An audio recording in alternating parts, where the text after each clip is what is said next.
Saya Vika Ananda Pratama, saya dari Lokal 32 Program Studi Bimbingan Konseling Islam akan menjelaskan tentang teori perkembangan manusia. Yang pertama ada teori psikoanalisa dari Sigmund Freud. Sigmund Freud adalah seorang ahli teori yang memiliki pengaruh besar pada pemikiran Barat.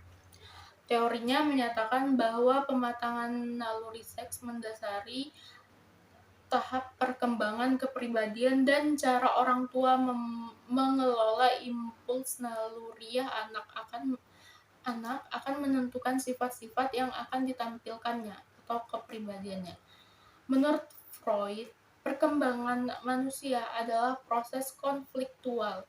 Artinya, manusia sebagai makhluk biologis memiliki naluri seksual dan agresif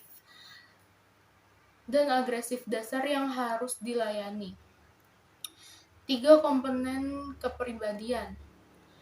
Pertama adalah ID, adalah dorongan keinginan dan kebutuhan yang ada sejak lahir. Fungsi utamanya adalah untuk memuaskan naluri biologis bawaan dan ingin untuk segera dipenuhi. Yang kedua adalah ego. Ego adalah kemampuan untuk memahami, belajar, mengingat, dan bernalar.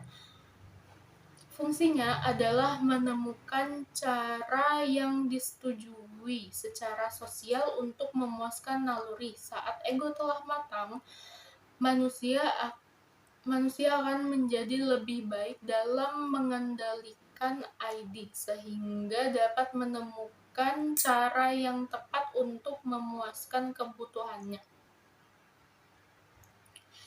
Yang ketiga adalah superego. Superego adalah hati nurani atau kedewasaan yang berkembang antara usia 3-6 tahun saat anak menginternalisasi nilai-nilai moral orang tuanya atau mengambil sebagai milik mereka sendiri.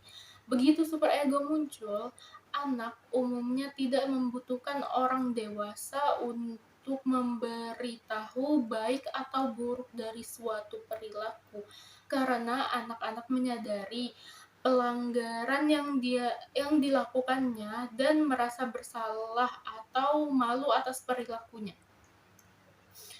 Selanjutnya, tahapan perkembangan psikoseksual. Menurut Freud, seks adalah gangguan mental, sering berkisar pada konflik seksual masa kanak-kanak yang telah mereka tekan. Aktivitasnya seperti mengisap jempol dan buang air kecil yang tidak kita anggap erotis. Seiring dengan matangnya naluri seks, fokusnya bergeser dari satu bagian tubuh ke bagian tubuh lainnya. Seks menurut Freud memiliki arti suatu aktivitas yang dapat memuaskan. Selanjutnya, teori psikososial. Yang pertama, Erikson adalah salah satu pengikut Freud, namun memiliki pandangan yang berbeda hingga akhirnya mencetuskan teorinya sendiri.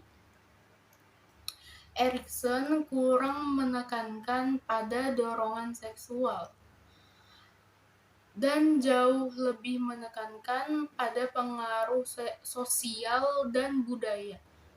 Anak-anak adalah penjelajah yang aktif dan penuh rasa ingin tahu.